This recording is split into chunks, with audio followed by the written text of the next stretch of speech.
Bismillahirrahmanirrahim. Assalamualaikum warahmatullahi taala wabarakatuh. Alhamdulillahirabbil alamin wassalatu wassalamu ala asyrafil anbiya'il mursalin wa ala alihi washabihi ajma'in. Subhanaka la ilma lana illa ma 'allamtana innaka antal alimul hakim. Rabbi shrah li sadri wa yassir li amri wahlul 'uqdatam min lisani yafqahu qawli. Baik, apa khabar semuanya pada malam ni? Saya dengar cerita ramai orang yang ada macam-macam perasaan. Ada yang perasaan dia sekarang ni mungkin dia rasa macam sedih sangat sebab kena sambung lagi PKP. Saya dah kata dah kan, dia akan sambung. InsyaAllah mesti sambung punya lah. Sebab kita nak sampai proses pembersihan total tu, dia ambil masa yang lama sebab WHO dah bagi tahu dah dia ada proses yang panjang. Dan saya dah kata dia akan jangkaan dia akan tamat sehingga selepas raya. Tapi kita tak mahu kata apa. Kita tunggu je apa pun. Pengumuman daripada Perdana Menteri ni sangat menarik untuk kita tunggu dari semasa ke masa. InsyaAllah apa-apa pun, walaupun anda berasa dalam keadaan sedih pun, anggaplah yang tu sebagai satu, kita macam satu ujian lah untuk kita, okay? Dan untuk orang pula yang rasa gembira, macam saya sebenarnya saya gembira juga sebab saya ada banyak masa untuk luang bersama dengan anda, sebab nanti kita pun tak pasti lagi sama ada kita boleh live macam ni ataupun tidak, sebab saya dapat teroka perkara yang baru semua ni. Alright, so bagi baru yang baru mengenali saya Fahmi Ramli, Khairul Fahmi bin Ramli ataupun panggil Fahmi Ramli, dan saya selalu banyak untuk berkongsi dengan anda semua berkaitan dengan isu-isu perundangan syariah.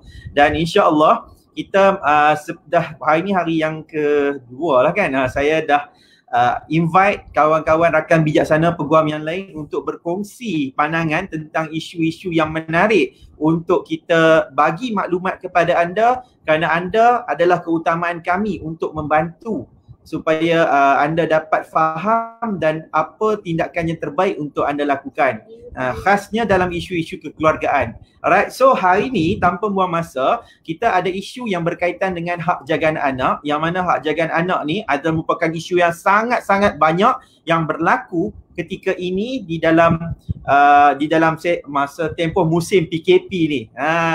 Okay, so berapa ramai yang dah rasa ready untuk kita ada sesi temu bual bersama dengan peguam yang saya nak jemput nanti ni? So tekan like ataupun tekan perkataan yes saya suka. Okay, saya akan hari ni saya akan sama juga konsep dia. Kita akan bagi peluang untuk anda bertanyakan soalan dan anda boleh post pada soalan tersebut di ruangan komen, dan insya-Allah di nanti dalam setengah jam lagi nak habis ke tu, kita akan go through by satu persatu setiap soalan yang dikemukakan, dan insya-Allah kita akan kongsi pandangan tersebut dan kita akan menjawab persoalan anda. Alright, so siapa-siapa yang dapat lihat live ni, kalau anda rasa dia ada kaitan dengan kawan ke, dia ada kaitan dengan family members ke, dia ada kaitan dengan siapa-siapa yang anda rasa perlukan maklumat ni berkaitan dengan hak jagaan anak, anda boleh kongsi ataupun tekan sebagai watch party kalau tak silap saya. So kita boleh kongsikan seluas-luasnya perkongsian ini untuk memberi manfaat kepada anda semua. Okay, alright, so kita terus bersama dengan dengan tetamu jemputan saya pada malam ni, insya-Allah. Okay, ni semua dah semayang maghrib dah kot, no? Takkanlah tak semayang, dia pukul berapa dah. Okay, alright. Assalamualaikum. Waalaikumsalam warahmatullahi wabarakatuh. Alhamdulillah. Okay, tuan. Dengar suara saya? Dengar. Nampak cerah, sinar. PKP ni putih sikit. Rasa macam kulit kita lebih kurang sama aja. Okay, buat follower semua, hari ni adalah tetamu jemputan kita pada hari ini. Saya perkenalkan sikit sebanyak latar belakang. Tetamu kita pada malam ini adalah Muhammad Akmal bin Amzan. Ni rakan baik saja, rakan bijaksana yang baik saya di zaman universiti dulu. Dan sekarang ni merupakan seorang peguam syar'i yang beramal di negeri Selangor, wilayah Persekutuan, dan juga ada lesen satu lagi mana, Mas? Perak satu lagi. Satu lagi Perak. So Tuan Akmal Hamzan adalah seorang Exco Persatuan Guaman Syar'i Wilayah Persekutuan. Betul Akmal? Betul. Okay, so far sekarang ni bila kita dah lockdown ni, alright, kita terus kita punya persoalan. Sebab ada orang tanya, Syira Zulkifli, nampak komen saya tak? Ya puan, nampak. Setiap komen-komen yang dia hantarkan ni insya-Allah semuanya nampak, dan kita akan terus untuk masuk dulu sesi untuk perkongsian, yang mana saya akan bertanyakan dulu kepada tetamu kita, dan lepas pada tu kita akan menjawab satu persatu setiap soalan yang masuk ke dalam post komen ni, dan jika soalan tersebut nampak lebih kurang sama, kita akan tak jawab lah, sebab tengok balik lah yang mana yang soalan-soalan yang tu. Dan sebab tu pentingnya untuk anda semua masuk dalam ruang live ni secara lebih awal supaya anda dapat tahu. Okay, alright. So Akmal, boleh dengar? Yes, boleh. Okay Tuan Akmal, masa tempoh musim PKP ni yang mana kita dah tahu petang tadi, dia akan dilanjut dengan lebih panjang sikit, dan ada kemungkinan akan berlaku sehingga tarikh yang bukan tarikh yang dicadangkan tersebut. So makan lebih panjang lagi jangkaannya. Jadi sepanjang tempoh daripada kita awal pertengahan bulan 3 itu sampailah ke hari ni, ada tak Tuan Akmal mendengar apa-apa isu berkaitan dengan hak jaga anak-anak, sama ada daripada kisah klien tuan sendiri ke ataupun mungkin daripada orang yang ada hubungi tuan?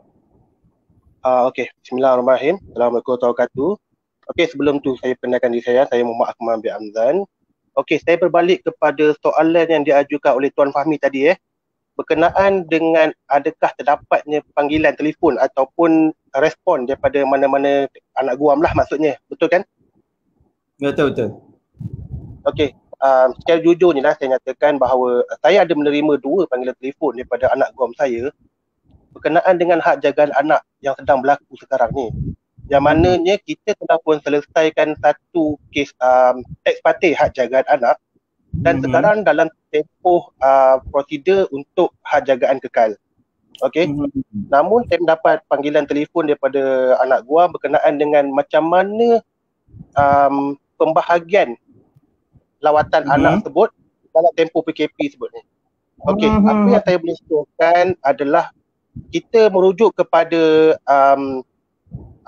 statement yang dikeluarkan oleh Ketua Hakim Syar'i kita, iaitu Dato' Dr. Naim. Dr. Naim, ya.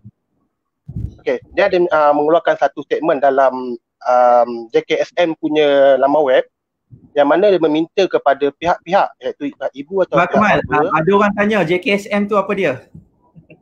Jabatan Kehakiman Syariah Malaysia. Jadi ketua segala hakim syariah dekat Malaysia ni. Ni adalah ketua segala hakim yang mengeluarkan kenyataan ni lah. Betul, Ketua Hakim Syari'i Malaysia. Ya, okey.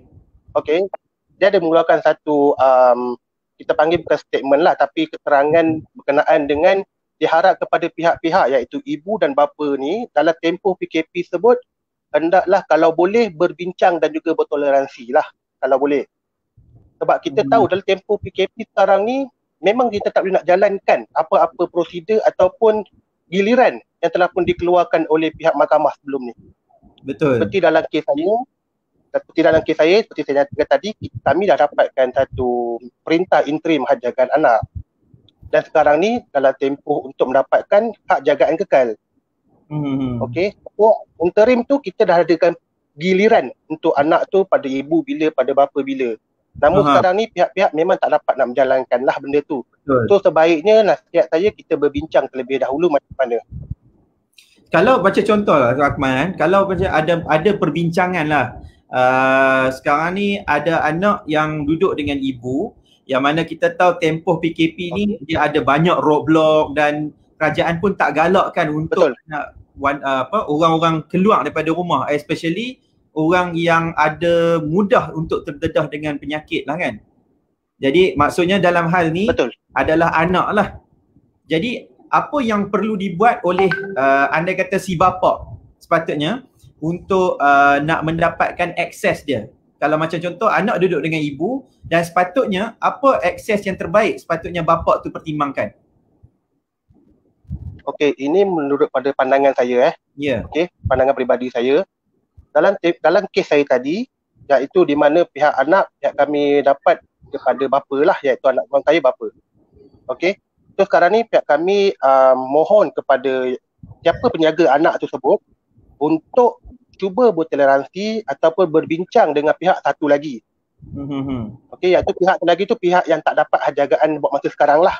Okey, pihak tu berbincang macam manakah cara solution yang terbaik, dan apa yang saya sampaikan kepada anak guam saya, kalau boleh jangan putuskan hubungan tersebut, iaitu teruskan dengan panggilan, ataupun zaman sekarang dah canggih, kita boleh buat panggilan melalui video call. Ni macam ni. Macam kita sekarang. Macam kita sekarang. Okey, menarik tu, menarik. So cadangan yang terbaik daripada Tuan Akmal sekarang ni, itu adalah cadangan saya lah, dan itu alhamdulillah betul. Dan takat ni alhamdulillah saya tak dapat lagi panggilan berkenaan dengan komen ataupun bangkangan lah daripada pihak-pihak. Dan agaknya semua orang bersetuju lah bila ada tempoh PKP ni, dia akan ada untuk situasi supaya bertoleransi, anak duduklah tempoh lama mana pun dengan tu, selagi mana kita tidak sampai satu tahap kita panggil apa, macam memutuskan hubungan secara langsung, menghalang lah. Ya betul. Ya, okey. So alright, yang ni kalau dalam musim PKP ni lah kan. Bagaimana kalau dalam musim PKP ni juga ada pihak yang dia berkeras juga, dia nak macam contoh, dia kan mahkamah dalam perintah dia kata dia dapat hak bermalam hari Minggu, setiap hari Minggu. Dia berkeras juga, dia nak ambil juga anak tu, tak kira jadi apa pun. Kadang-kadang bukan si bapa tu yang nak sangat, tapi mungkin keluarga mertua tu yang nak sangat pula ambil anak tu. Apa sebenarnya nasihat yang terbaik kalau berlaku macam tu? Okey, sebelum tu saya beritahulah, kebanyakan contoh saya beritahu ni adalah berkenaan dengan apa kes yang telah saya handle setakat ni, iaitu melibatkan anak guam saya lah, seperti yang saya katakan tadi. Okey, apa yang saya boleh katakan adalah macam sama macam tadi juga, pihak kami pada awalnya menerima panggilan yang mendesak untuk nak juga mendapatkan, kerana dikatakan dah keluar perintah, kenapa perlu dilanggar benda tu. Betul. Okay. So, apa yang saya boleh katakan, saya bagi nasihat ataupun saya boleh share pandangan saya, iaitu mahkamah dah keluarkan perintah, tetapi ini adalah arahan daripada government kita, dan mahkamah pun terikat dengan government. Betul. Oleh itu, nak atau tak nak, kita terpaksa mengikut kepada perintah yang dikeluarkan oleh government. Kita bukannya halangan secara terus ataupun dengan sengaja. Betul. Tapi benda ni adalah di luar kawalan kita, yang mana kalau kita tahu, mahkamah pun tutup. Tapi mungkin kemungkinan, saya tak kata ada atau tidak, tapi kemungkinan lepas PKP ni selesai, mungkin ada kes lah yang akan muncul lepas ni, melibatkan mungkin pelanggaran atau tidak lah, wallahu a'lam lah. Cuma apa boleh kita katakan, kita bukan menghalang anak tersebut secara langsung, tetapi ini adalah kerana melibatkan kepada keselamatan anak itu. Betul. Kalau boleh saya bagi tahu, perkara yang paling penting bab anak ni adalah tentang kebajikan itu sebenarnya. Sebab kita bimbang. Ya, hakim semua akan berpegang perkara yang sama, iaitu kebajikan. Kita bimbang kalau anak tersebut keluar daripada rumah, dia mungkin akan terdedah ataupun expose dengan wabak tersebut. Dan kalau benda macam tu kita tak dapat jaga, so maksudnya kita dah menggagalkan kebajikan kita tu kepada anak tersebut. Benar. So dalam hal ni kalau ada pihak yang berkeras hati juga, so kita nak kata apa Tuan Akmal? Saya ada mengatakan pada anak guam saya, iaitu pihak kami bersedia dengan apa-apa tuntutan selepas PKP tersebut selesai. Betul. Kita tunggu je lah. Kadang-kadang orang ni dia macam tu, dia nak berkeras juga, nak buat tuntutan, kalau nak buat penghinaan mahkamah kan. Kita tak boleh nak kata apa. Benar. Yang tu dia lah untuk dia nak filing case apa pun. Tapi kita tahu macam mana ataupun alasan yang terbaik untuk kita bagi pada hakim sebenarnya. Okey. Alright Tuan Akmal. So kita tinggalkan dulu PKP ni lah. Alright. So ada isu berkaitan dengan jagaan anak ni. Jagaan anak ni bukan isu yang baru sebenarnya. Isu dia isu yang sering kali berlaku ataupun berulang lah kan. Bagaimana pula kalau isu berkaitan dengan anak ni yang dikatakan dah diperintahkan oleh mahkamah untuk berada dengan ibu contoh. Tapi anak ni pula tak mau. Anak ni tak mau pergi ikut dengan si bapa. Okey. Saya dengar hello, Mal? Okey, dengar. Okey. So bagaimana pula kalau macam contoh mahkamah dah perintah. Mahkamah dah perintah untuk hak jagaan tu di bawah ibu dan bapa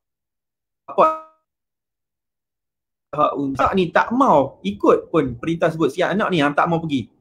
So adakah yang itu dikatakan sebagai menghina perintah mahkamah? Okey. Isu yang sama juga dan ini melibatkan kes saya juga iaitu melibatkan satu kes lain anak guam yang lain.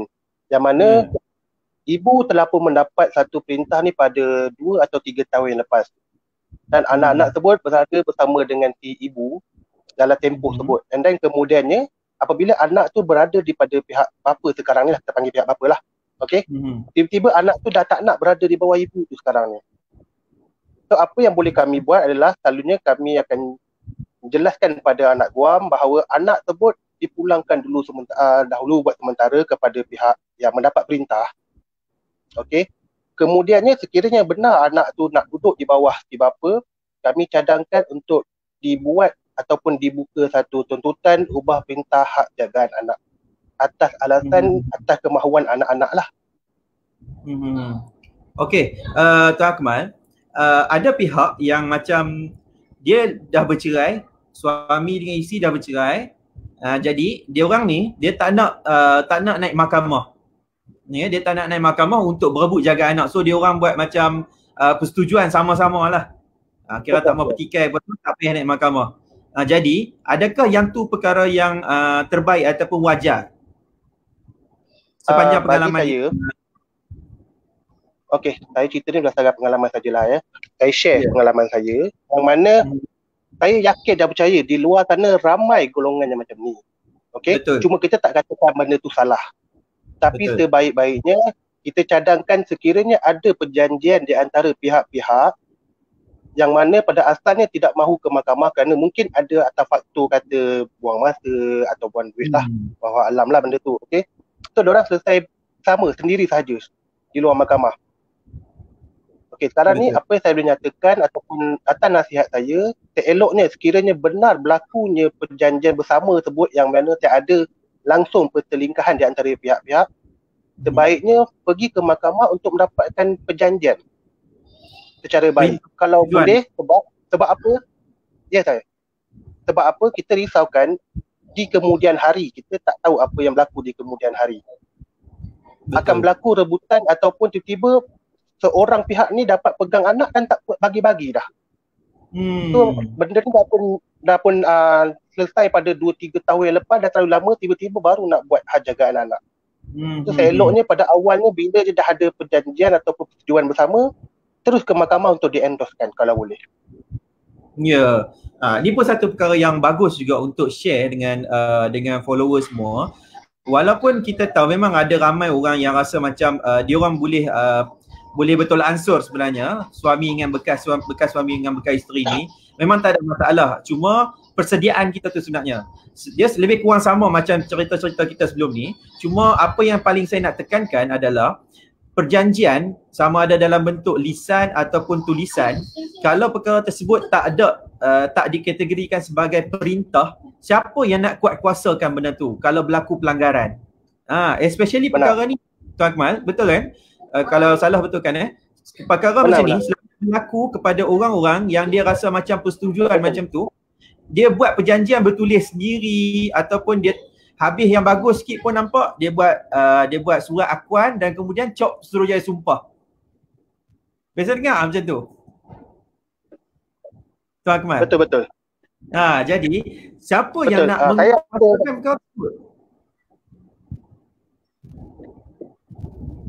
Hello Tuan Akmal. Kalau tak berapa clear lah. Okey. Saya tak berapa clear kan soalan tu. Tak apa. Belum soalan. Belum lagi. So, ada tak pengalaman Tuan Akmal? Belum soalan lagi. Ada tak pengalaman Tuan Akmal sendiri yang mana ada orang yang macam tu, dia buat perjanjian bertulis, kemudian dia datang mengadu, kata suami dia ni ataupun bekas suami ni dia tak nak ikut perjanjian bertulis tu. Okey. Apa yang saya katakan tadi, apa yang saya nyatakan adalah benda ni kita nak mengelakkan sebab kebarangkalian yang berlaku di masa akan datang. Betul. Ini yang kita nak elakkan. Okey. Seperti yang saya katakan tadi juga, benda ni sebenarnya saya ada dapat beberapa kes yang melibatkan macam tu. Terlepas 2-3 tahun perceraian, lepas tu baru berlaku isu macam ni. Yang mana datang kepada saya menyatakan bahawa pihak kami dah ada persetujuan bersama. And then bila saya mintakan ada dapat perintah, dokumen apa semua yang boleh kita nak buat tuntutan kepada pihak satu lagi, and then menunjukkan surat akuan sumpah. So apa boleh saya katakan, surat akuan sumpah ni tidak mengikat kepada pihak-pihak. Betul. Itu nasihat saya eloknya kita bila dah ada perjanjian tu, tak kira akuan sumpah atau apa, pergi ke mahkamah untuk dapatkan endorse perintah mahkamah tu yang pastinya boleh kita dapat. Jadi buat saja tuntutan tu kalau rasa macam kata macam nak jimat lah kan, nak cepat, so buat tuntutan dan nanti dia akan set bersama dengan pegawai suluh, so dapatlah perintah persetujuan suluh tersebut. At least adalah perintah tu. Okay, so alright, sikit lagi sebelum kita masuk kepada sesi soal jawab Tuan Akmal. Tuan Akmal boleh lagi ya Tuan Akmal? Okay. Nak masuk iklan dulu ni. Boleh. Boleh, tak ada masalah. Tak ada iklan dah saja. Ada commercial break ni. Sebelum nak masuk Q&A tu kita akan nak ada iklan sikit sebenarnya. Okay, alright. So ada keadaan juga kan, yang ni di luar daripada PKP punya cerita lah.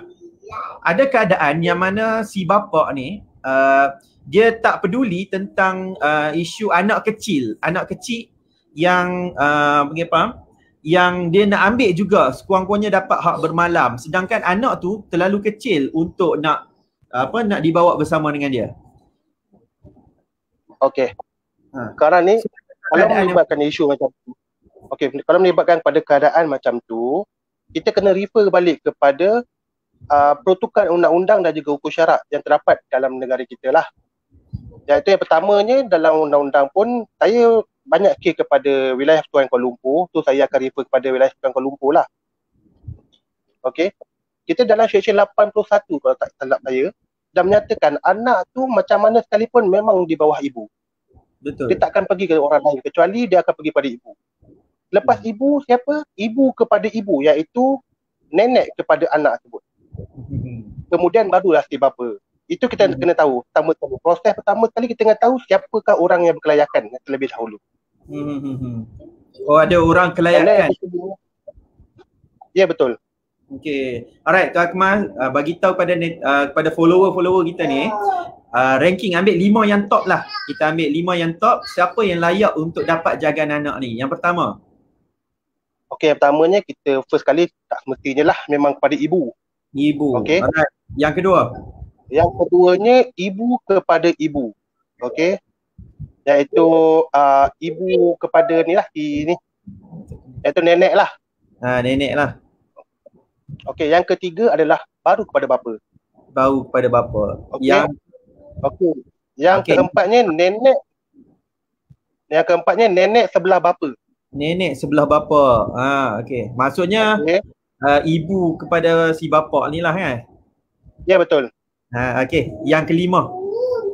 Yang kelima, kakak ataupun adik perempuan si ibu sebapa kepada si ibu tu. Maksudnya saudara perempuan kepada ibu.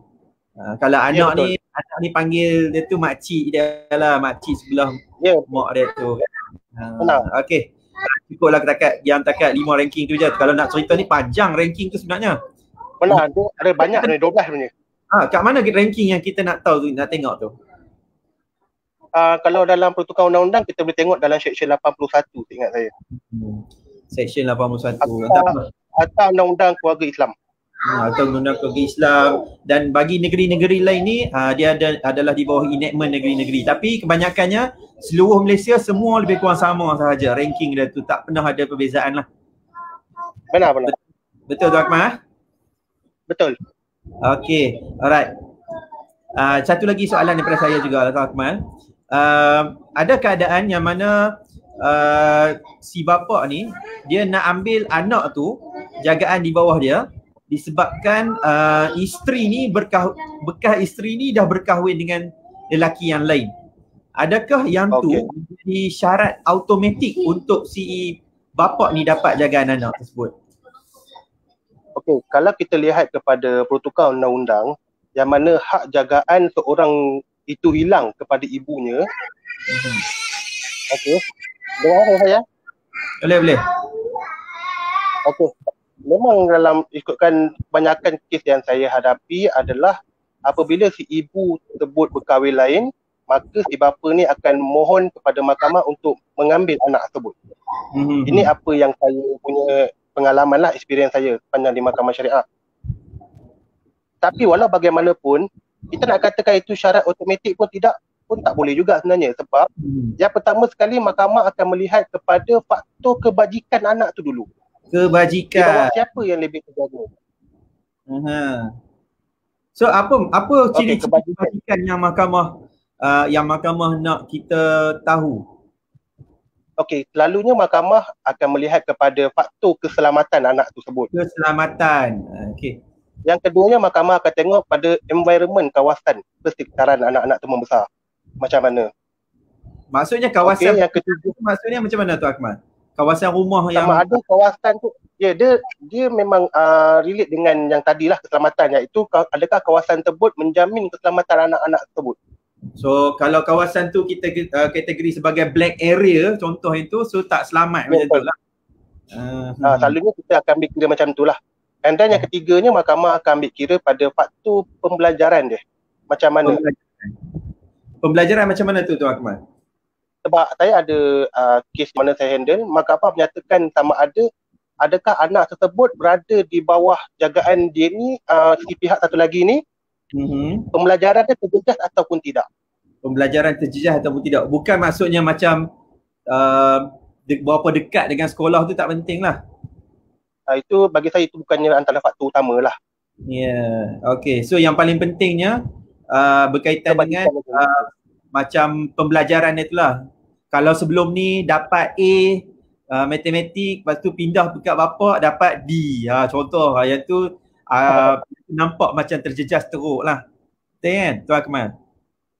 Ya betul, tapi kita tak boleh jadikan itu salah satu pada faktor utama sebenarnya. Macam saya katakan tadi, mahkamah melihat pada kebajikan yang penting dulu. Di bawah jagaan siapa lebih terjamin kebajikan anak-anak tersebut. Okay, saya nak sharekan pengalaman sikit lah. Saya pernah handle satu kes tu dan mana kita membawakan isu berkaitan dengan pendidikan sebagai kebajikan ni. Kita ada mendakwa bahawa pendidikan anak yang dapat di sekolah, minta maaf lah kalau saya terpaksa terang ni, sekolah kita panggil apa, sekolah mubalik Kristian. Macam standard kita panggil apa, sekolah Methodist, sekolah apa lagi yang jenis-jenis nama-nama dia. So yang tu tak jadi masalah nama sekolah tu. Tetapi percampuran budaya dan juga ada pembelajaran kat situ. Pembelajaran tu sebab kawasan persekolahan tu pun dia tak ada macam sekolah-sekolah lain. Sekolah lain ni ada surau. Tapi sekolah situ dia ada gereja. So yang tu pun adalah salah satu perkara yang dibangkitkan pihak kami dalam isu pendidikan. Kita bimbang pendidikan tersebut boleh menjejaskan akidah Islamiah anak tersebut. So mahkamah pun mempertimbangkan perkara tersebut, walaupun ada pembelajaran dekat sekolah tersebut, pembelajaran untuk pendidikan Islam, tapi surrounding tersebut tak, kita panggil apa, tak baguslah, sebab pendidikan Islam ni dia macam dibelajak seminggu sekali macam tu saja. Jadi yang tu pun salah satu bentuk kebajikan pendidikan yang boleh terjejas juga sebenarnya.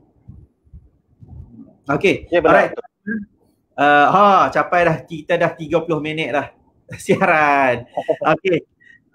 So kita nak masuk iklan sikit lah. Alright. kepada semua yang menonton ni, yang mana ada anak-anak ataupun yang dah lepasan daripada SPM ataupun lepasan daripada STAM, yang masih belum lagi membuat keputusan untuk nak bagi anak dia tu sambung belajar bidang apa, ataupun dia berminat untuk jadi macam kami ni, Peguam Syar'i ni, dia boleh cuba untuk melayari laman web ni lah, www.uis.edu.my, dan boleh masuk dan cuba apply untuk bahagian Fakulti Syariah Undang-Undang. Ni saya kena sebut juga fakulti sebab ini adalah bentuk iklan yang diberi sebenarnya.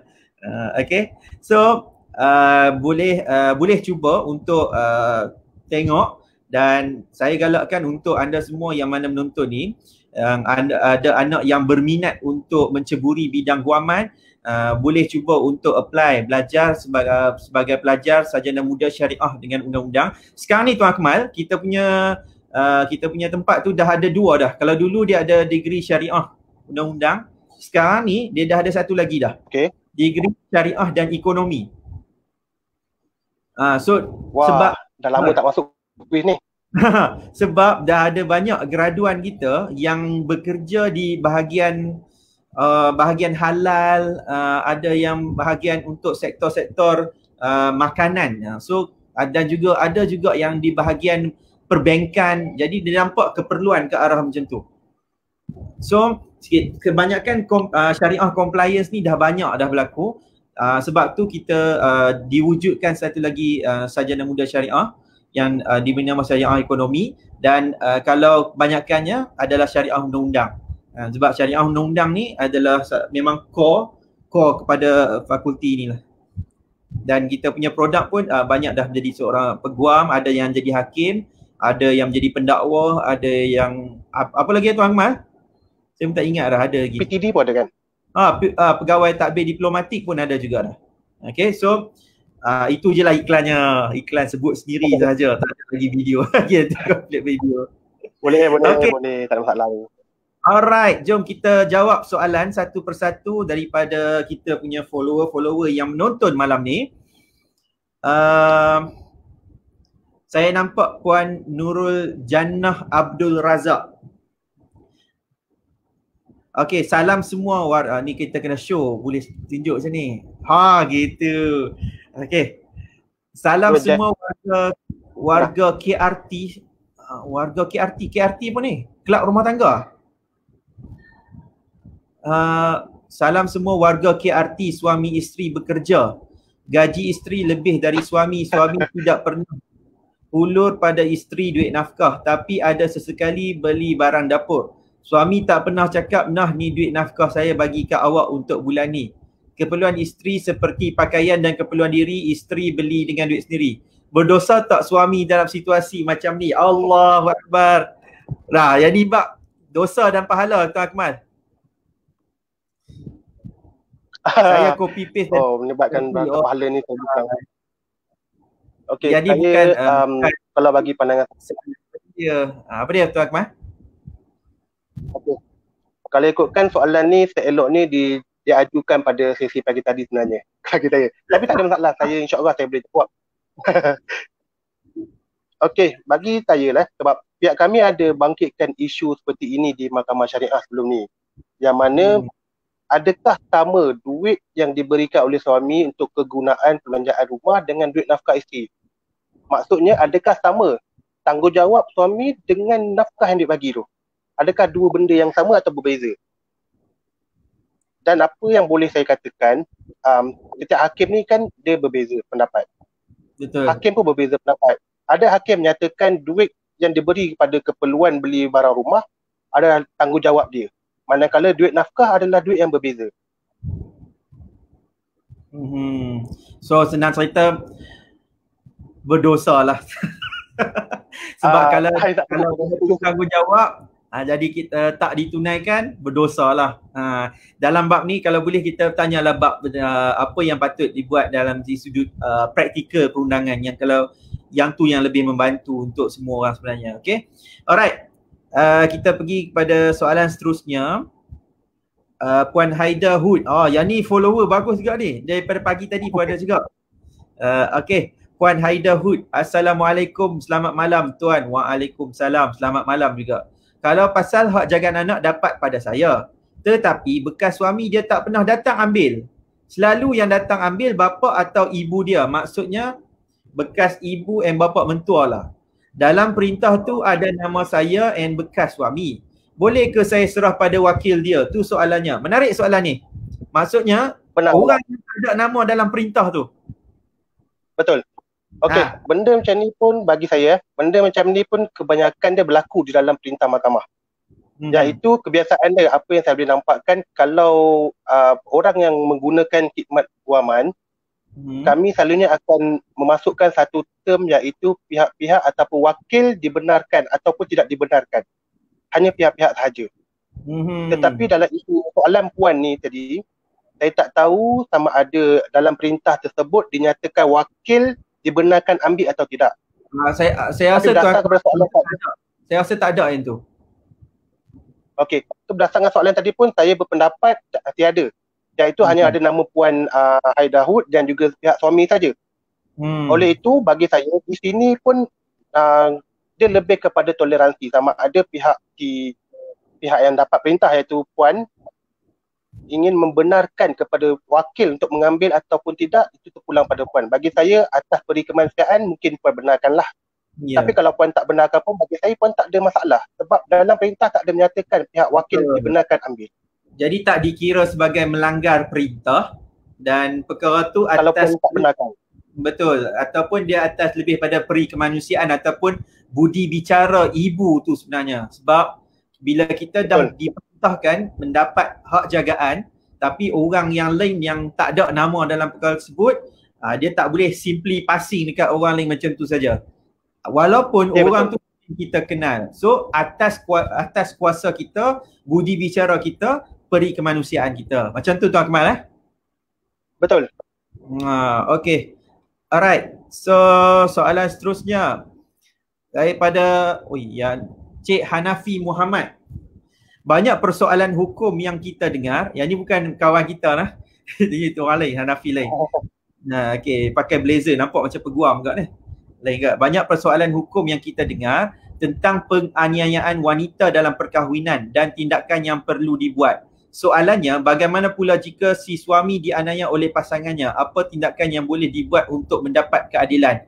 Okey, yang ni tajuk ni macam soalan ni macam lari sikit daripada tajuk kita, tapi kita boleh considerate lah, anggap macam penganiayaan tak dapat tengok anak ke, ataupun mungkinlah kalau kita nak bantu Tuan Hanafi ni untuk jawab soalan, kalau kata isu suami yang dipukul oleh isteri, macam mana pula Tuan Akmal?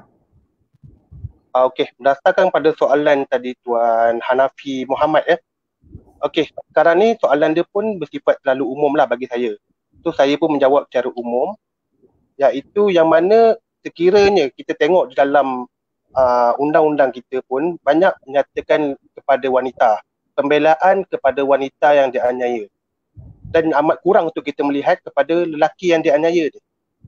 Kalau kita mengambil kira kepada penganiayaan terhadap lelaki dalam konteks hak jagaan anak tersebut, okey, saya boleh katakan sekiranya pihak suami dilarang secara langsung untuk berjumpa dengan anak-anak, saya nasihatkan untuk kita membuatkan satu tuntutan untuk penguatkuasaan ataupun pelaksanaan perintah tersebut.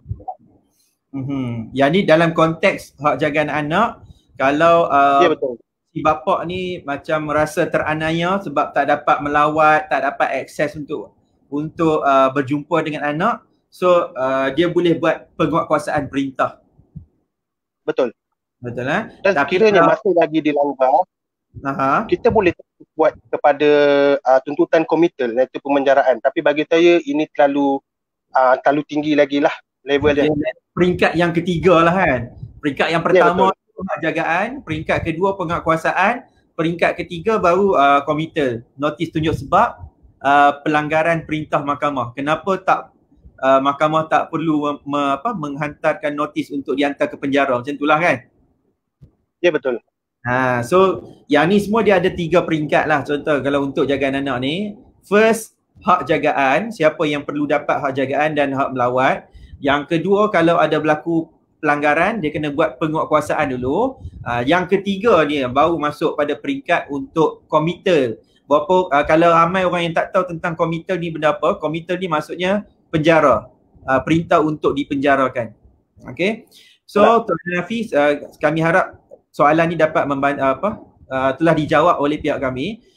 Kalau ada isu berkaitan dengan suami yang dianiaya, yang ni pun perlu macam standard untuk kes keganasan juga, boleh buat laporan polis kepada pihak yang berkuasa untuk ambil tindakan dan dia akan melakukan siasatan.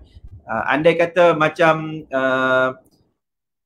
perkara ni berlaku, so pihak yang bertindakan. Tapi kalau macam dari sudut side untuk syariah, selalunya perkara ni kita adalah dia nak sampai sah ni untuk seorang suami ni, dia nak buat tuntutan fasakh dengan alasan kata melakukan penganiayaan kepada diri dia. Sebab nampak macam kita untuk nak panjangkan cerita. Sebab kuasa talak tu ada pada suami. Jadi kalau kita rasa macam kita dianiaya, sepatutnya tindakan ni kita tak perlu nak panjangkan untuk buat fasakh dan sebagainya. Kita terus boleh lapaskan perceraian tersebut di mahkamah lah dengan cara yang baik. Betul Tuan Akmal? Ya betul. Benar-benar saya sokong tu. Okay. Alright. So kita mana lagi ni? Saya nampak ada macam ada kat tempat lain juga yang menonton ni yang bertanya macam mana nak tanya soalan. Saya bimbang juga kadang-kadang yang nak tanya ni pun peguam juga. Okay. Tapi tak apa, kita raikan sebab kita nak berkongsi pandangan saja. Kadang-kadang macam Tuan Syafiq nak cakap, dia tak ada benda yang straightforward. Ada khilaf. Banyak perkara yang boleh jadi khilaf. Tapi kita cerita berdasarkan perkara yang common, yang standard undang-undang tersebut lah. Okay, saya lupa nak padam iklan ni. Okay, nampak pun nama kita. Okay, sekejap. So kita pergi soalan yang seterusnya. Okay, Puan Bunga Mekar. Yang ni pun follower yang dah lama juga ni. Tengok video. Maafkan saya. Dia kata, saya nak tanya, penting tak untuk dapat perintah jagaan anak ni Tuan? Sebenarnya kita dah jawab soalan ni tadi. Macam mana Tuan Akmal? Boleh tak apa, saya boleh ulang semula. Bagi saya, minta hak jagaan anak ini adalah amat penting bagi pihak-pihak. Sama ada pihak ibu atau pihak bapa. Kerana apa? Seperti yang saya nyatakan tadi, kita nak mengelakkan kebarangkalian yang berlaku di masa akan datang. Oleh itu, seeloknya kita dapat perintah selepas berlakunya perceraian, kalau boleh. So dapatkanlah perintah. Sebab perintah mahkamah ni dia boleh mengikat pihak-pihak untuk ikut rules. Kalau anda buat rules sendiri, kalau berlaku pelanggaran, siapa yang nak kuat kuasa? Itu dia punya keyword dia, kuat kuasa. Siapa yang nak ambil tindakan kalau berlaku pelanggaran? Kalau perintah ada, berlaku pelanggaran, at least mahkamah boleh mengeluarkan perintah untuk penguatkuasaan dan boleh berlaku sampai peringkat committal sebab ada perintah. Okay, so jawapan dia wajar dan wajib. Betul tak? Betul tu. Okay. Alright. So soalan seterusnya daripada An. Okay. Puan An. Selama perkahwinan saya tak pernah dapat nafkah belanja walaupun saya kerja. Duit dia. Duit saya. Persoalannya, bolehkah tuntut balik atau boleh tak dijadikan satu bukti mohon perceraian? Yang perceraian tu. Bukti. Betul lah, betul. Dia nak tanya tentang kes perceraian sebenarnya ni. Boleh tak jadikan sebagai bukti perceraian? So, yang ini lebih kepada alright, tak apa. Kita jawab soalan ni Tuan Akmal. Okey. Ini pun sama, saya yakin dan percaya bahawa di luar sana ada golongan yang seperti ini.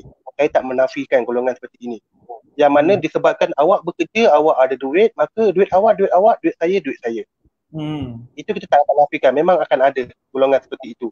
Cuma apa boleh saya katakan adalah apabila berlakunya perkahwinan di antara pihak-pihak, Makanya bukannya kita nak katakan duit suami tu adalah duit isteri, tapi suami adalah bertanggungjawab untuk memberikan nafkah kepada si isteri tersebut. Itu adalah tanggungjawab wajib diberi tanpa prejudis ataupun tak boleh culas. Betul. Dan sekiranya berdasarkan pada soalan dia tadi, bolehkah saya tuntut balik atau boleh dijadikan sebagai bukti mohon perceraian? Saya tak faham maksud yang dikatakan tuntut balik tu. Cuma saya boleh katakan dia ada dua. Betul. Itu yang saya nak kata. Dia mungkin ada dua isu sebenarnya. Dia nak jadikan yang tu sebagai bukti kata suami ni gagal bagi nafkah selama lebih daripada 3 bulan, dan juga dia nak tuntut juga itu sebagai hutang dalam perkahwinan ataupun nafkah tertunggak lah nak cerita nafkah tertunggak. Kalau kat sini apa yang saya boleh nampak ada dua, iaitu yang pertamanya nafkah tertunggak, yang keduanya dia nak tuntut cerai atas alasannya itu. Ya, atas alasan tak dapat nafkah. Ya betul. Yang pertamanya bagi saya boleh tuntut untuk nafkah tertunggak sepanjang tempoh perkahwinan. Okey, cuma perlukan perbicaraan dan bukti-bukti yang perlu puan sediakanlah sebelum masuk ke mahkamah. Dan yang keduanya, boleh tak jadikan sebagai bukti perceraian? Jawapan saya boleh. Iaitu kita boleh tuntut di bawah fasa yang mana pihak suami gagal memberikan nafkah 3 bulan berturut-turut. Okey, kalau saya boleh kongsikan juga kan, ada setengah pandangan bagi tahu, bukan setengah pandangan, kebanyakannya mahkamah syariah ni dia berpegang kepada fiqhnya kitab lah. Jadi kalau ikut perundangan syariah ni, asas kepada nafkah ni dia bukan wang ringgit sebenarnya, tapi dia adalah melibatkan makan, minum, pakaian dan tempat tinggal. Okey. Ramai orang dia anggap macam nafkah ni dalam bentuk duit. Boleh kalau kita nak kata macam tu, dengan syarat suami ni memang dia ada declare, dia bagi duit macam contohlah kan, ada perintah mahkamah dia kena bayar nafkah kepada isteri ni selama setiap bulan sebanyak RM500. So adalah perintah nafkah kat situ. Tapi kalau macam contoh tak ada, kita kena balik pada basic. Rumah tu siapa yang bayar setiap bulan? Dan ada tak suami ni beli barang dapur? Ada tak suami ni bayar bil api air? Dia ni basic bukan Astro Unify ke tu yang tolak tepi. Okay. So bil api, bil air, rumah tu dibayar siapa bayar setiap bulan. Dan andai kata semua tu memang ditanggung sepenuhnya oleh isteri, insya-Allah lah yang tu besar kemungkinan tuntutan fasakh tu kuat. Walaupun yang perkara sebenarnya tu mungkin ada dakwaan yang sebaliknya, yang tu semua tu perkara yang perlu dibuktikan di mahkamah lah. Okay. Alright, so jawapan saya konsisten juga dengan Tuan Akmal. Boleh tuntut tunggakan, boleh juga tuntut fasakh, cuma beban untuk membuktikan tu sangat berat kepada Puan An tu sebenarnya. Betul. Okay, alright, kita pergi pada tajuk ni lah. Ni pun sama juga, Puan Syuraida Soid ni, untuk hak penjagaan anak ni perlu buat perjanjian ke Tuan? Dia lebih kurang soalan tadi. Ya, sebaiknya kena dapat perintah persetujuan, bukan perjanjian perintah persetujuan. Kita tengok ini. Okey. Puan Norjas. Abang kandung saya telah berkahwin dan punya 4 orang anak. Masalahnya abang telah bercerai dan kahwin lain, manakala ex-wife kahwin lain juga. Tapi anak-anak terabai. Ada bersama kakak saya. 2 anak duduk asrama dibiayai oleh abang saya. 2 lagi ibunya tak nak jaga dan tinggal di sini. Sekarang PKP ditinggalkan di sini tanpa 1 sen. Okey. Siapa yang patut menjaga anak-anak ni? Bila saya bersuara dengan ex-wife abang saya, dia kata saya bising dan maki saya. Macam mana Tuan kes sebegini? Wow. Ini masalah berat dalam So lebih kurang kita nak faham macam ni lah. Ada anak tapi si bapa dah tak ambil peduli, si mak pun tak ambil peduli, orang lain pula hak yang nak kena ambil berat benda ni. Yang itulah cerita dah. Jadi so persoalan daripada Puan Norjas tu, dia kata siapa yang sepatutnya ambil berat tentang bab anak ni. Okey. Apa yang boleh saya nyatakan di sini, bahawa yang pertama kali kita kena tengok dulu sama ada dah terdapat atau tidak perintah hak jagaan anak tersebut. Itu yang pertama, kita akan tahu di bawah jagaan siapa. Okey. Okay. Bila kiranya salah satu pihak dah dapat perintah jagaan, maknanya perintah tersebut hendaklah terpakai kepada pihak yang mendapat tersebut. Namun sekarang dalam soalan ini, apa yang boleh saya katakan, sebab dia pun tak ada mention sama ada dah dapat atau tidak. Cuma dia katakan dua-dua pihak lah yang, ya betul. Iaitu ibu dan juga bapa tu dah tak nak ambil peduli lah maksudnya. Dan kakak dia pula yang tolong jagakan. Betul. Dan siapa yang perlu bertanggungjawab? Bagi saya, anak ni, ini pendapat peribadi saya. Pendapat peribadi saya yang mana saya berpendapat bahawa anak ni adalah kita katakan sebagai hubungan suami isteri yang sebelum ni lah. Iaitu dia mestilah bertanggungjawab kepada dua-dua pihak. Betul. Maksudnya dua-dua pihak bertanggungjawab terhadap anak ni. Sama ada dari segi kebajikan dia ataupun pemungkaran dia. Betul. Yang ni dia tanggungjawab dua-dua pihak sebenarnya. Bekas abang ipar, abang punya ex-wife dia tu pun bertanggungjawab. Dia punya abang pun kena bertanggungjawab. Dua-dua mereka ni kena bertanggungjawab. Yang paling sebenarnya kita back to basic, bab jagaan sepatutnya adalah peri penting untuk bekas kakak ipar ni yang patut jagalah, ataupun mak kepada anak-anak ni. Dan si bapa ni pula sepatutnya basicnya dia kena sediakan nafkah. Tapi kalau macam dia dah serahkan anak-anak ni, kita baca ni pun anak-anak dah duduk kat asrama. Jadi kita boleh andaikan anak-anak ni sebenarnya mungkin dah besar dah sebenarnya. Ya betul. Dan jadi diorang ni boleh buat pilihan lah nak duduk dengan siapa. Terpulang lah diorang nak duduk dengan siapa yang diorang rasa terbaik untuk menjaga kebajikan mereka. Dan kita pula sebagai orang yang ada kaitan, mungkin makcik, pakcik kepada anak-anak ni, so kita ambil berat lah peri kemanusiaan tersebut. Dan paling penting dalam bab ni yang selalunya kena tekankan adalah berkaitan dengan nafkah anak tu. Ni sebab dia tadi ni saya tambah sikit Tuan ni ya. Okey. Saya tambah sikit. Sekiranya saya berbalik pada awal perbincangan kita tadi, yang mana kita menyatakan pihak-pihak mana yang bertanggungjawab terhadap anak-anak tersebut. Ikut kepada hierarki ataupun itulah yang pertama, siapa yang pertama, ibu lah, nenek apa semua. Dan sekiranya pihak yang sedang menjaga sekarang ni merasakan bertanggungjawab ataupun kesian terhadap anak-anak yang terabai ini, boleh juga tuntut pada mahkamah untuk mendapatkan hajagaan terhadap anak-anak tersebut. Kalau ingin buat, bagi saya lah. And then nafkah masih lagi dibayar oleh pihak bapa. Puan Nurjas ni dia kata tadi dia sebelah laki lah, maksudnya sebelah abang dia yang dah bercerai. Jadi tapi kakak dia yang jaga sekarang ni lah kan. Jadi sepatutnya bab nafkah dia sepatutnya kena minta ke abang. Sebab abang ni adalah bapa kepada anak-anak tersebut. So sepatutnya kita kena dapatkan terlebih dahulu, kalau kita nak tuntut nafkah anak ni sebagai satu perintah, kita kena dapatkan dulu perintah jagaan.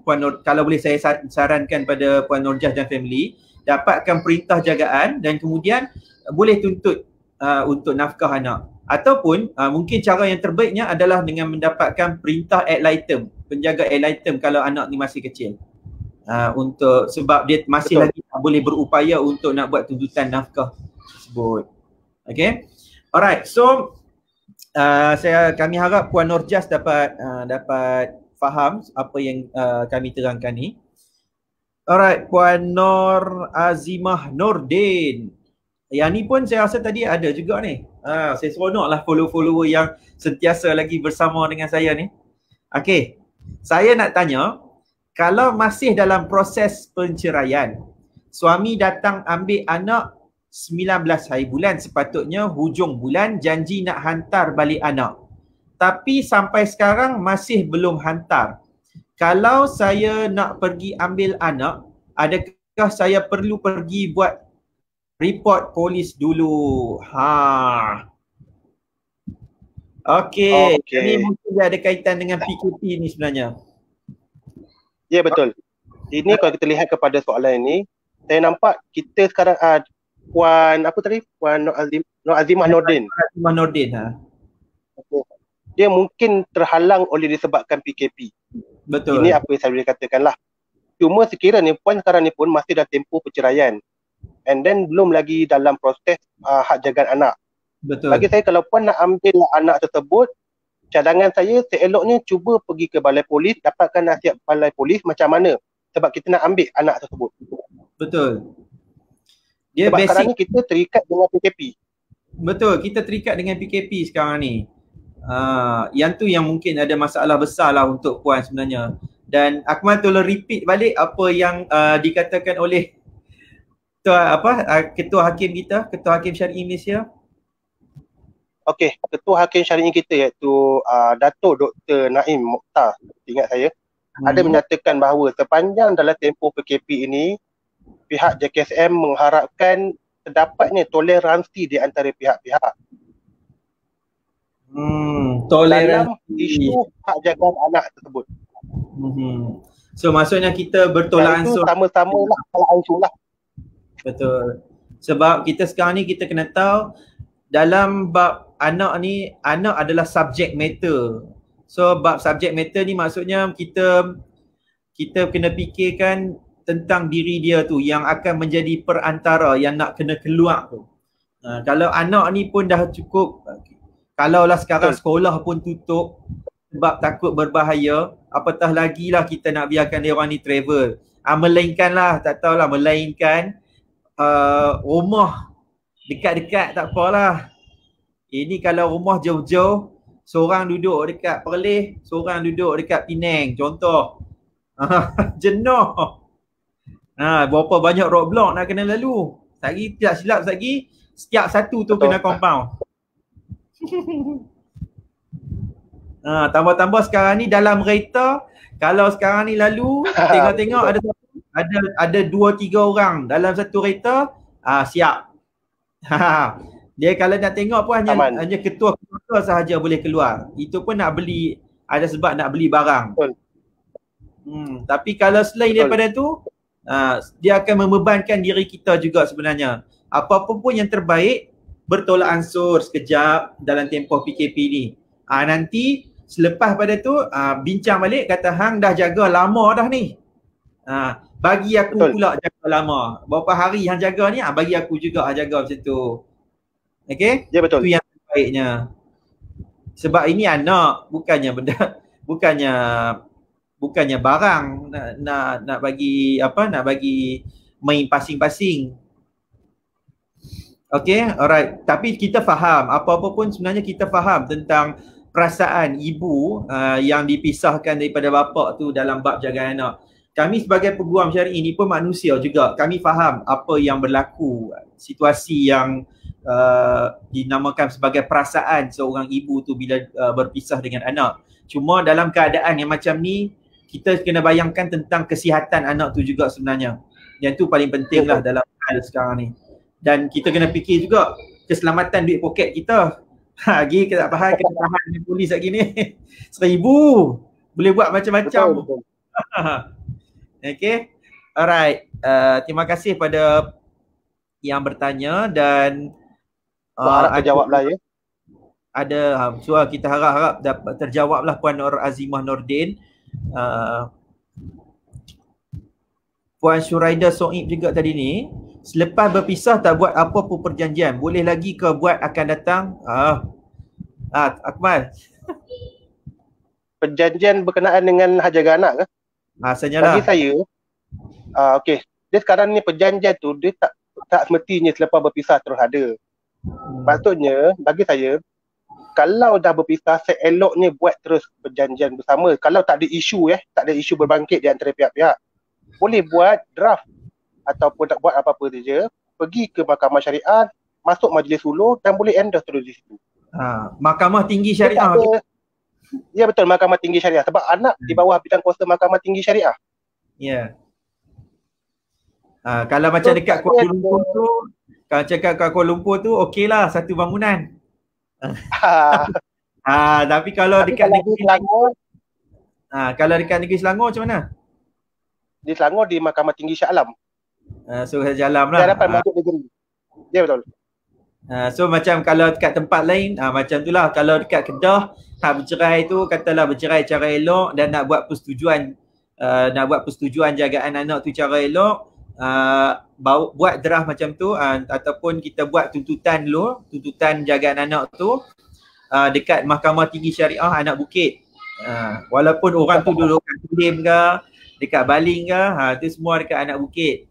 Okay, Anak Bukit tu kat Al-Ustaz. Lah ni tak susah.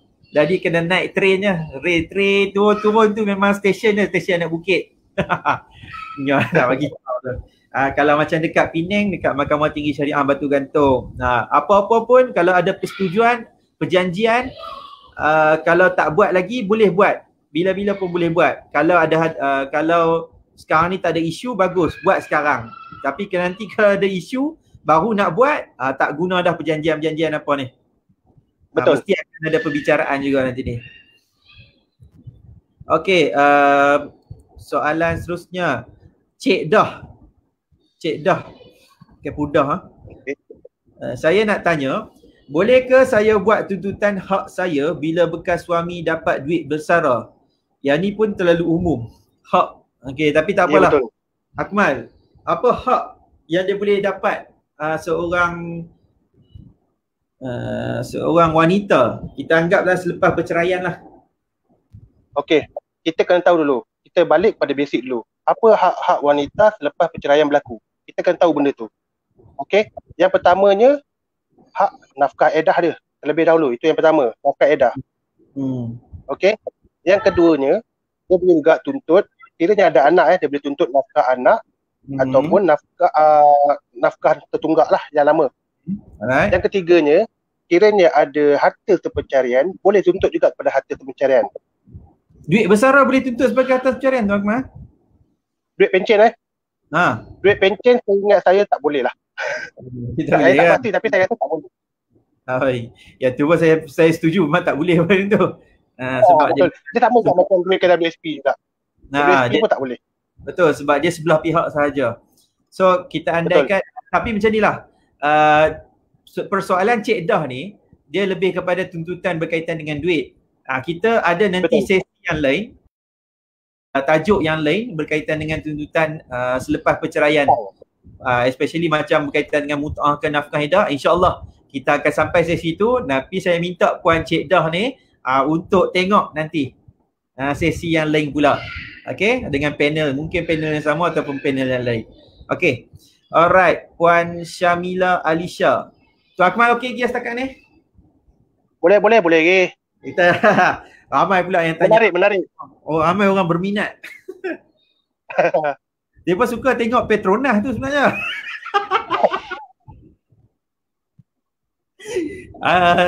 Okay. Alright, Puan Syamila Alisha. Maaf nak tanya, ya saya maafkan Puan. Kalau macam saya anak tinggal dengan bekas mertua. Kalau macam saya, dia rasa ada koma tu. Kalau macam saya anak tinggal dengan bekas mertua, bolehkah dalam masa PKP nak pergi tengok anak? Nak pergi. Nak pergi tengok anak. Saya rasa soalan ni pun sama juga seperti yang sebelum ni kita dah jawab. Ya. Iaitu sekarang ni, apa-apa sekarang ni pun kita terikat dengan PKP. Dan PKP ni pun bukan di bawah bidang kuasa mahkamah syariah. Iaitu di bawah government. Betul. Yang mana kita nak pergi melihat anak, saya boleh katakan kiranya kita nak pergi ke tempat, sekiranya ada roadblock, macam mana kita nak melepasi roadblock tu? Itu yang penting sebenarnya. Betul. Dan sekiranya tak ada alasan yang kukuh, silap-silap nanti Puan kena U-turn balik. Kita risau yang tu. Sebab bagi kita mungkin nak pergi lihat anak tu satu isu yang besar, yang penting bagi kita. Tapi bagi pihak polis ataupun tentera yang menjaga roadblock tu mungkin bukan satu isu yang besar. Betul. Pada orang sekarang tapi kiranya Hello Tuan Akmal. Ya, tapi kalau bukan pada waktu PKP, saya boleh katakan boleh pergi tengok anak, tak ada masalah. Lagi mana tak melanggar perintah mahkamah sekiranya ada perintah mahkamah. Betul. Sebab sekarang ni isunya walaupun mungkin ada ramai orang anggap macam berlaku pelanggaran, macam ada setengah orang dapat jaga lebih, dia tak dapat tengok langsung semua tu. Dan kalau kita nak buat penguatkuasaan perintah kita lah, maksudnya kita nak pi ambil juga, nak pi tengok anak tu dalam tempoh jarak yang sangat jauh, dia akan menyebabkan risiko besar kat anak tu sendiri dan juga mungkin dekat kita juga. Kalau macam contoh, kita tak tahu, mungkin sepanjang kita keluar tu, kita menjadi pembawa kepada COVID-19 tu, mungkin terkena pada anak, kita tak tahu sebab kita tak nampak. Ataupun kalau yang mungkin menjejaskan kita juga, kita nak sampai setiap roadblock tu. Kalau jauh lah. Tapi kalau macam rumah bekas mertua pun satu taman, duduk dekat je, ya tu tak ada masalah lah kau nak pergi tengok. Ni cerita jauh-jauh punya cerita lah ni. Tuan Akmal ada lagi kau ni? Tuan Akmal?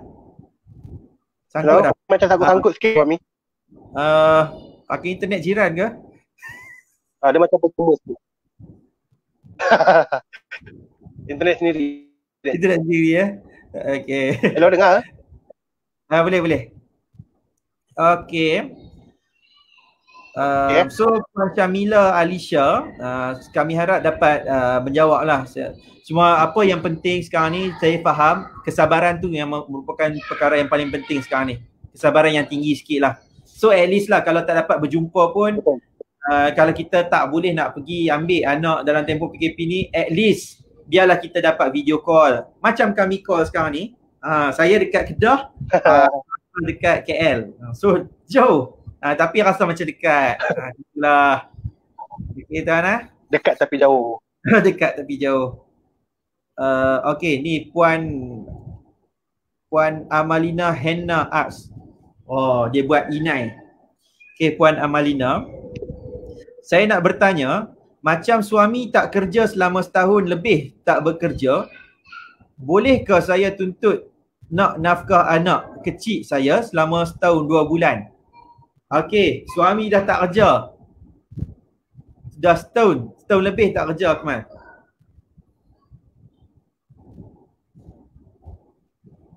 Okey.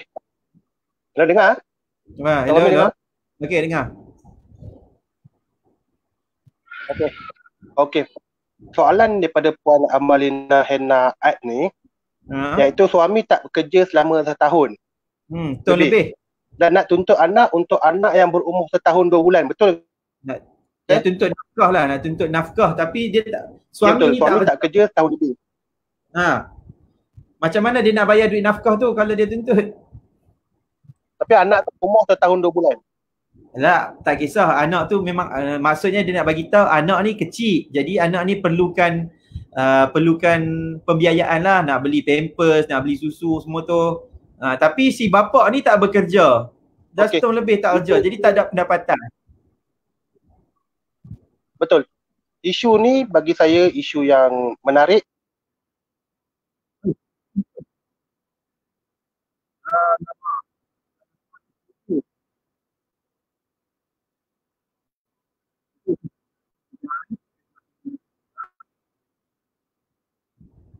Halo Tuan Akmal. Okey, dapat Minta maaf. Okey. Saya balik pada soalan tadi Okey, bagi saya soalan ni adalah satu pada soalan yang menarik perhatian saya sebenarnya. Dan saya yakin dan percaya di luar sana juga ada isu macam ni. Ya, ramai. Yang mana sangat. Ya, betul. Betul. Sekarang ni apa yang boleh saya katakan, isu ni pun ada dibincangkan pada sesi pagi tadi. Betul ke pihak Tuan Fahmi Betul. Yang mana sekiranya suami ni tak bekerja, kita boleh menuntut atau mohon nafkah tersebut dibayar oleh pihak keluarga pada pihak suami sana. Betul. Tapi janganlah kita mengharapkan pada diorang saja. Kalau boleh, suami kena dapatkan kerja lah. Jangan selama-lamanya tak bekerja. Itu bagi saya itu isu yang besar lah sebenarnya. So maksudnya sekarang ni tuntut dulu, biar nanti mahkamah yang perintahkan. Kadang-kadang dia macam tu. Kadang-kadang ada suami ni, dia bila dah kena dapat perintah mahkamah macam tu, baru dia ketak. Baru dia takut sikit, baru dia cuak. Dah lama tak guna perkataan cuak tu. Selalu dah guna ketak Okay, so barulah ada suami ni dia rasa macam takut sikit bila ada perintah mahkamah untuk bayar duit nafkah tersebut. So tuntut dulu. Ya, betul. Kalau anda rasa macam suami ni macam tak berkemampuan sangat, so masukkan defendant yang kedua. Siapa? Yang kedua yang sebaiknya Tuan Akmal, yang defendant kedua. Hello? Hello? Ya, betul. Siapa defendant kedua yang sepatutnya, kalau macam contoh kita rasa macam bapa ni bukan orang yang berkemampuan lah nak bayar duit nafkah tu, ataupun mungkin si bapa ni dia ada, kita panggil apa, mengalami kecacatan ke, dia memang tak boleh bekerja langsung. So siapa defendant kedua yang sepatutnya dinamakan? Kebiasaannya pihak kami selalunya, kalau pihak kami lah sebagai SO Guam, selalunya saya akan memasukkan kepada bapa kepada si suami tersebut. Maksudnya datuk kepada. Ya, betul. Datuk dia tu kena mengambil mana. Tapi kalau datuk tu tak ada, siapa? Ini sebenarnya pagi tadi punya session. Saya tak berarti, saya tak apa clear sangat, tapi mungkin pada abang ataupun keluarga, ahli keluarga. Betul. Pakcik kepada anak tu. Maksudnya saudara lelaki, seibu sebapa kepada anak tersebut. Kalau siapa-siapa yang nak tahu persoalan ni berkaitan dengan nafkah ni, boleh tengok video yang saya dah post balik. Video bersama dengan Tuan Hanafi. Dia ada bercerita, kami ada bincang tentang nafkah anak tersebut. Okay? Saya harap ramai orang, sebab ramai orang suka dengar video, tapi cubalah cari. Okay, alright.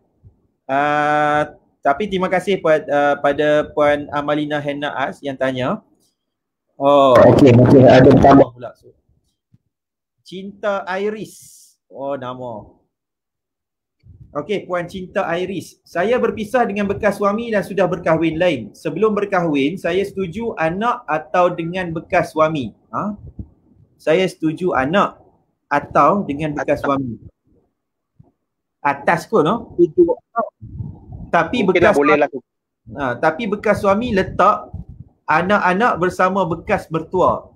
Bapa mertua umur 55 dan isteri muda umur 29 tahun. Wow. Anak saya terabai bila bersama dengan mereka. Sebelum kahwin, anak-anak saya memang saya yang jaga. Saya stay di Sabah. Saya balik Kedah ambil anak-anak datang Sabah.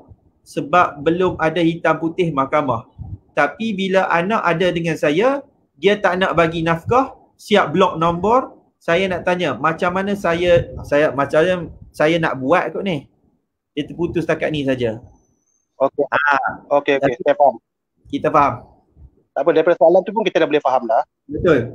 Iaitu apa yang boleh saya nasihatkan, yang pertama sekali, sekiranya puan dah ambil anak tersebut, puan dapatkan dulu perintah daripada mahkamah berkenaan dengan hak jagaan anak. Betul. Itu yang penting, yang utamanya. Betul. Yang keduanya, kalau puan minta nafkah secara terus, memang kebanyakan suami memang akan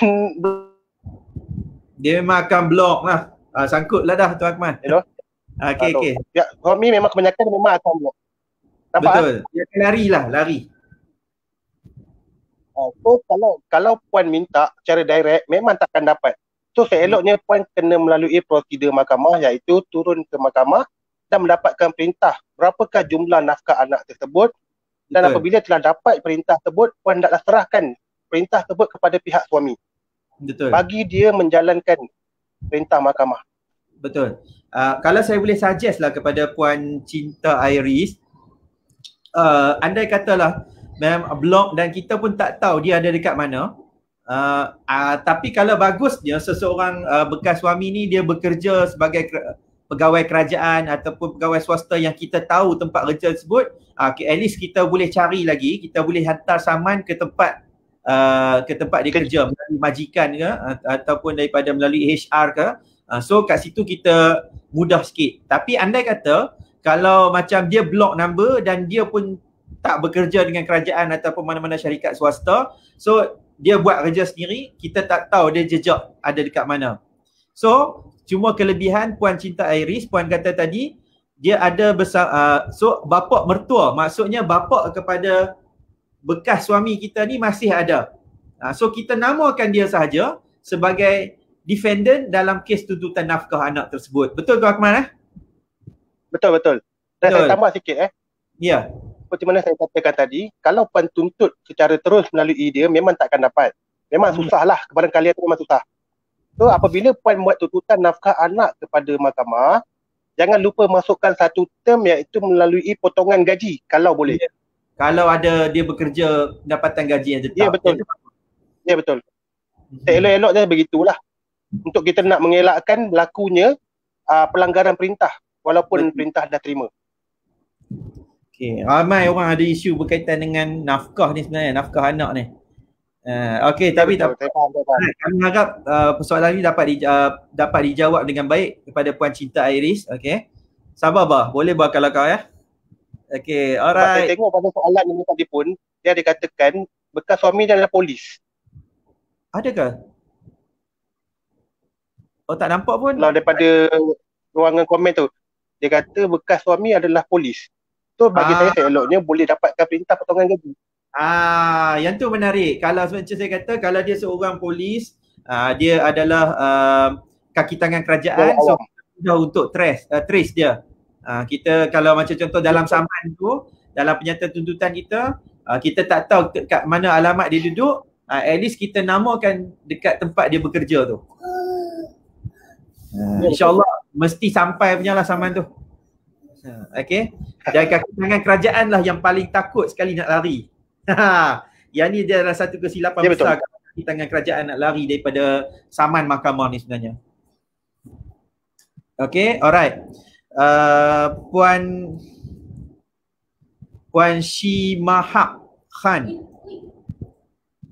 saya nak tanya, kalau bekas suami tidak bayar nafkah anak dan iddah serta mut'ah, apa tindakan sepatutnya? Dalam masa yang sama juga, saya tengah fight hadanah. Oh, okey. Okey. Yang ni anda yang dia dah ada perintah nafkah, dia dah ada perintah iddah, dia dah ada perintah mut'ah. Tapi suami dia bekas saya saya jawab secara random saja Sekiranya dah ada perintah nafkah anak, nafkah tunggal ataupun mut'ah tadi, seperti saya katakan tadi, boleh juga dibuatkan kepada penguatkuasaan perintah bagi yang lain ataupun boleh juga buat pada SPP, iaitu Saman Penghutang Perhakiman. Ini bagi yang dah ada perintah mahkamah. Tapi bagi yang belum ada perintah mahkamah, nasihat saya seeloknya segerakanlah ke mahkamah dan membuat tuntutan tersebut di mahkamah. Okey. Alright. Kami harap soalan ni dapat dijawab lah Puan Shimahak, sebab yang ni dia dah ada perintah. Jadi tindakannya adalah peringkat yang kedua kan, peringkat untuk penguatkuasaan tu sebenarnya. Itu perkara yang biasa, perkara yang biasa berlaku bila mahkamah perintah tapi ada pihak yang dia tak tunaikan perintah tersebut. That's why dia ada peringkat yang kedua pula untuk kita orang yang dapat perintah ni untuk buat satu tuntutan yang seterusnya. Okay. Alright. Okay, tadi ni Puan Cinta Iris ni pun dia nampak. Minta maaf lah, anak saya interframe sikit. Saya sudah buat tuntutan anak di mahkamah bekas suami polis. Betul-betul. Adik. Minta maaf lah. Macam bila studio dekat rumah. Macam tu lah. Tak apa, faham. Alright. Itu saja soalan yang saya nampak. Dan soalan yang mungkin saya nampak daripada bukan page lah. Asalnya macam tak ada soalan, tapi semua macam kawan-kawan je lah yang komen ni. Ada. Tapi saya ada perasan tadi ada soalan sebenarnya untuk Tuan Akmal. Mana sekejap Okey. Di mana tu? Dia dekat dalam saya punya ni lah, apa begitu? FB. Ada ni. Puan Syamimi Munira Mohamad. Saya tak tahu dia ada follow. Siapa ni Puan Mimi Tak tahu Syamimi Munira Mohamad. Saya rasa lah. Peguam lah. Okey, salam, saya nak bertanya, bolehkah seorang ibu tidak membenarkan hak penjagaan anak kepada bapa apabila si bapa tidak menyediakan nafkah buat anak? Okey. Okey, saya faham soalan ni sebab saya yakin di mahkamah terlalu banyak isu ini yang mana ibu tak bagi anak disebabkan bapa tak bagi nafkah. Memang terlalu banyak kes begini di mahkamah. Yang ni bagus.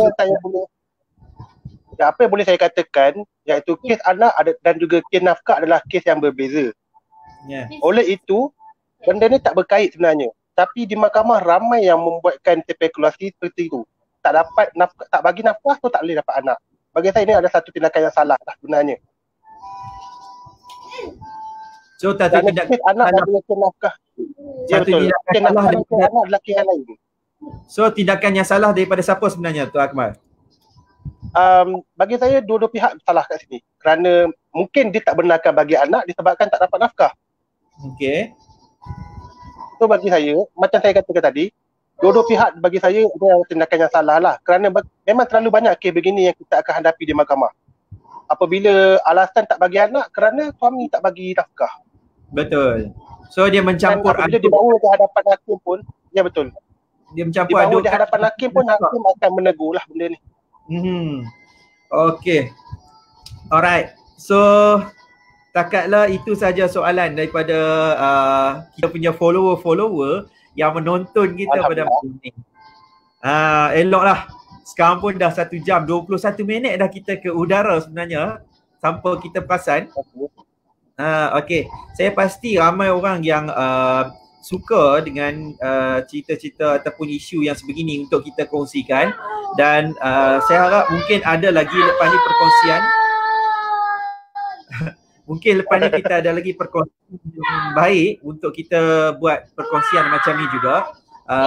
Kalau kita dapat lihat ada orang yang mungkin ada tajuk yang sama juga untuk nak kami jawab persoalan tu, boleh bagi cadangan.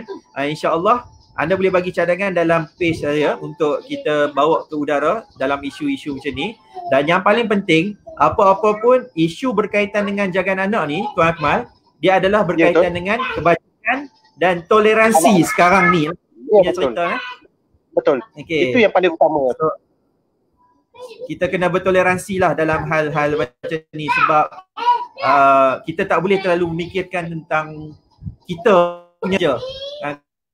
Kadang-kadang anak juga. Okay. Saya tambah sikit. Alright, itu saja. Sebelum okay. Alright. Bagi saya kes anak ni di mahkamah melibatkan adalah satu isu yang melibatkan emosi sebenarnya. Bukan emosi pada ibu bapa saja, tapi melibatkan emosi pada anak-anak. Oleh itu, apa yang saya boleh highlightkan adalah kita hendaklah bertoleransi melibatkan anak-anak. Itu saja. Betul. Yang tu saya setuju, betul. Okay, alright.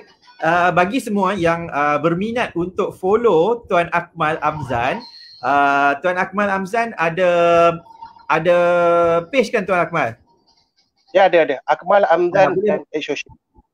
Akmal Amzan Associate Ya, betul. Akmal Amzan Associate, dan anda boleh follow Tuan Akmal, yang mana Tuan Akmal pun ada banyak buat perkongsian dalam page tersebut. Yang mana kita pun salah satu perkara yang mungkin boleh dikongsikan adalah dalam video ni, dan insyaAllah nanti kita akan berjumpa lagi dengan Tuan Akmal dalam tajuk yang lain. Boleh Tuan Akmal? Boleh. Alhamdulillah, tak ada masalah. Okay, alright. Itu saja daripada ni. Allah, dia pasang game Mario pula dah. Biasalah studio. Okay. Itu saja. Terima kasih Tuan Akmal. Harap nanti kita berjumpa lagi untuk sesi yang akan datang. Kita akan berjumpa lagi dengan Tuan Akmal dengan tajuk yang lain pula. Okey Tuan Akmal Okey, terima kasih Tuan Akmal. Minta ampun dan maaf kalau salah dan tersilap. Dan terima kasih juga pada follower yang bertanyakan kepada Tuan Akmal. Okey. Alright Tuan Akmal. Terima kasih. Assalamualaikum warahmatullahi wabarakatuh. Okay. Alright, berapa ramai yang rasa macam best ataupun teruja dengan sesi yang macam ni, mana kita ada interview, kita ada live jawapan anda secara langsung, yang mana persoalan-persoalan tu mungkin bukan berkaitan dengan anda ataupun mungkin ada kaitan dengan orang lain. Yang tu semua persoalan-persoalan yang kami hargai, dan kami berniat memang untuk nak membantu anda bagi faham sejelas-jelasnya tentang isu berkaitan dengan kekeluargaan, rumah tangga dan juga perundangan syariah. Memang satu perkara yang selalu berlaku bila ada selalu pertikaian begini, dan insyaAllah setiap persoalan anda itu boleh merungkaikan kepada masalah-masalah orang lain juga. Kami hargai sangat-sangat.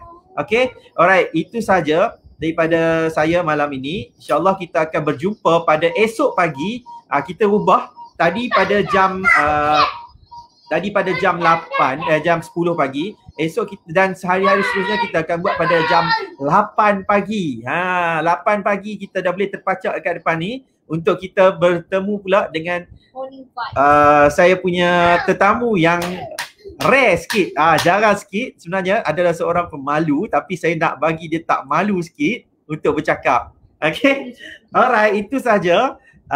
Saya doakan anda semua dalam keadaan yang sihat sejahtera. Aku pula yang batuk. Okey, wabillahi taufiq wal hidayah. Assalamualaikum warahmatullahi taala wabarakatuh.